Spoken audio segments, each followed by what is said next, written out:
ধন্যবাদ জ্ঞাপন কৰিছোঁ আৰু এয়া আপোনালৈ অকণমান সন্মান এই প্ৰাগ নিউজৰ ফালৰ পৰা প্ৰাগ নিউজ পৰিয়ালৰ তৰফৰ পৰা যিসকলে অশেষ কষ্ট কৰিছে ছাপোৰ্ট কৰিছে গাইডেন্স কৰিছে এই মেজিকেল প্ৰেডিকশ্যন 100% শুদ্ধ হ'বলৈ আৰু ইয়াৰ সফলতাৰ আৰু যিসকল ব্যক্তি আছে তেওঁলোকক আমি ধন্যবাদ জ্ঞাপন কৰিব বিচাৰিছোঁ আপোনাক ধন্যবাদ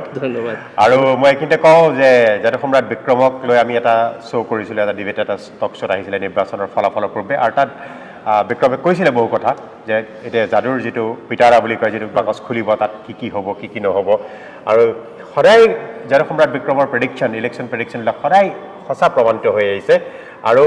বিক্ৰমে অকণমান যাদুৱেই নহয় চৰজমিন তদন্ত কৰিছে সমষ্টিসমূহলৈ গৈ পেলাই ৰাইজৰ মনৰ ভাৱ লৈ পেলাই তেওঁ এটা বিশ্লেষণ কৰিছে আৰু সেই বিশ্লেষণ 100% শুদ্ধ হোৱাৰ বাবে মই অভিনন্দন জনাইছোঁ thank you so' much thank U